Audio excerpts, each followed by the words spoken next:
Alright guys, versus Z again. Welcome to the last Dark of the Moon video review of the day. And the last one I'm going to be doing Dark of the Moon Deluxe Class Ratchet.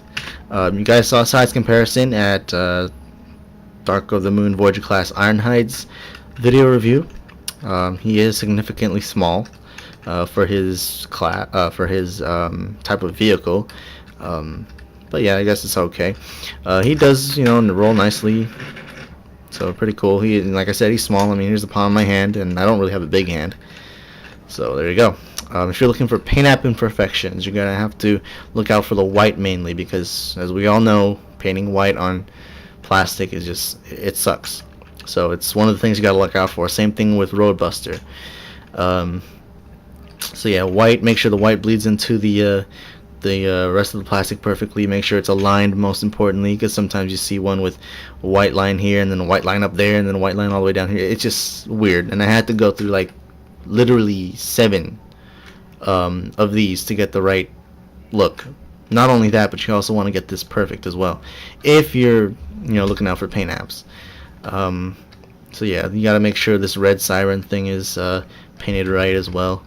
But for the most part, that's pretty much it, just the white and the sirens. He does have a MechTech port up here at the wheel, so you can take his MechTech weapon, which I showed in Screen's review, and you can peg it with this here on the bottom or on the side. So to save space, I guess you want to do it this way. It's a little rifle that turns into like a pizza cutter saw. This is one of my favorite deluxe MechTech weapons, at least. Not only that, but he also has hidden MechTech ports up in here. You just gotta pop those open so you could arm this rescue vehicle up so he doesn't look so much like a rescue vehicle anymore. And he actually does have hidden clip points, sort of, right here at the edges of the little top thing of whatever's going on here. It's just thick enough to fit the pegs, or for the clips to fit.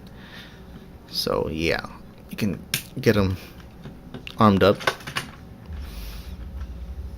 And you could probably get one of these guys and repaint him black or something and make him look like a Nest Hummer. I don't know, just use your imagination or something. But anyway, you could do that. And yeah, for the most part, it's nice, cool, and easy to transform. So let's do that.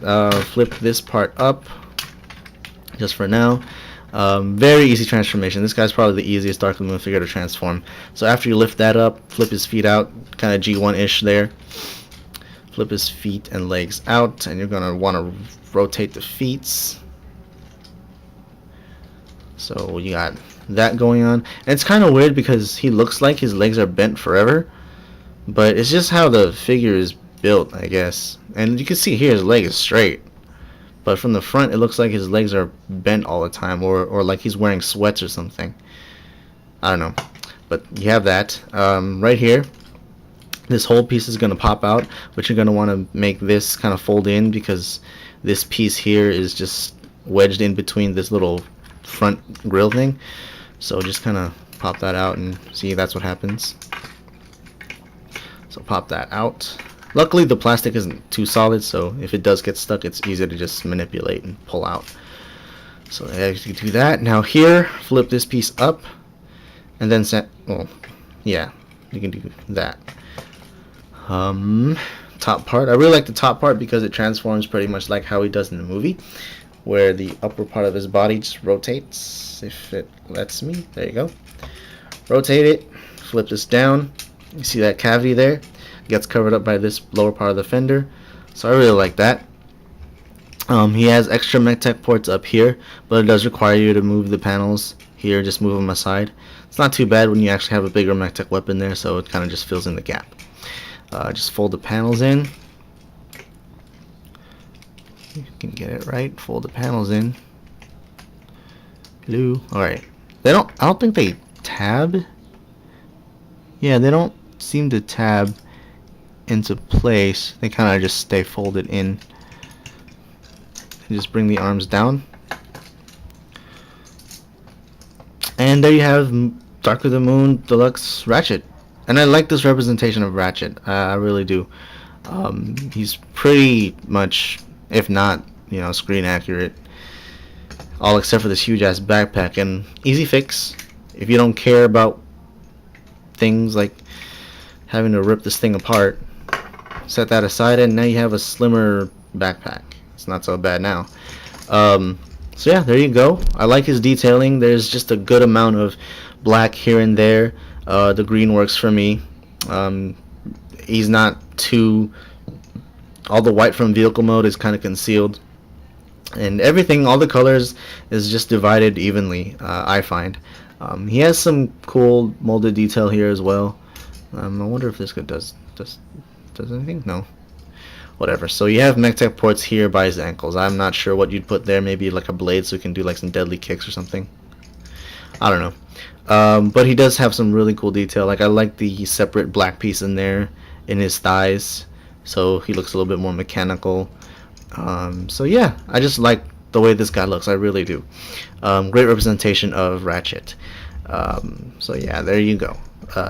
Articulation, swivel head, no waist rotation. He has a multiple, not multiple, but he has lots of joints for his arms. So you have this ball joint here, and also a separate hinge. So this piece, the piece that actually holds the ball joint in, is a hinge, and that's all because of transformation. So you got a lot of things there. You got like an arm crunch if you wanted to, as long as you don't lock the arm in place. Bicep swivel. You also have at the same joint a bend there, and then also a bend at the elbow, and that's all for transformation. And a looks like a hinged wrist, but very limited. So yeah, you have that. Ball jointed hips, so pretty cool there. Double jointed knee bend because of transformation, and kind of the same thing going on here. You have a hinge up here at the ankle, and then a ball joint at the base of the ankle at the feet. So really good articulation. You can actually get him into some interesting kneeling poses. I'm not going to try to do that right now, and it'll be a little bit harder because I'm actually on a glass top and it'll be sliding around anyway, but you can get him in some really serious poses if you tried. His feet do appear to be small, but they're just wide enough to keep that stability that you're going to need with the different poses that you want to pull off with him. So yeah, there you go. His MechTech weapon here, you can, like I said, hold it with right there or even right here. And if you tried, you actually can get him to hold the weapon in both hands.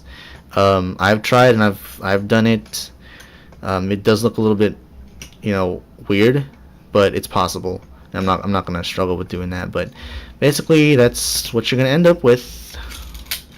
Little pizza cutter thingy. So I really like that. I really like this representation of Ratchet. It's pretty cool because he has a saw from the first movie that he used to cut off Brawl's hand. He's got a rifle like he does. It might not be the same rifle that he normally has that's screen accurate, but in all, it's a rifle. So yeah, good representation of Ratchet. I do recommend this figure if you haven't had a deluxe, or not a deluxe, but a Ratchet movie figure.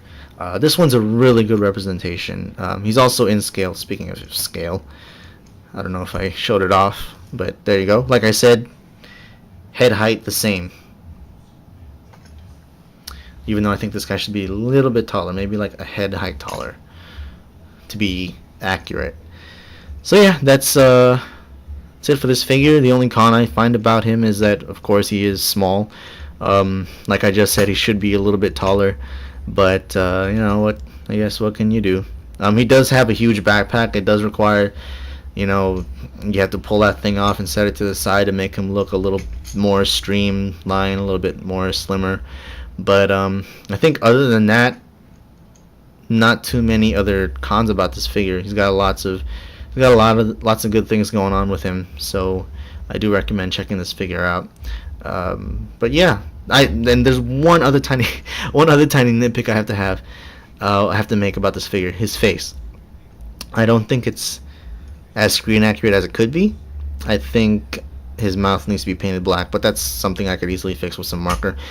Very tiny nitpick. I just wanted to put that out there. So there you go. That's the end of the review. I'll see you guys in the next set of reviews tomorrow, hopefully.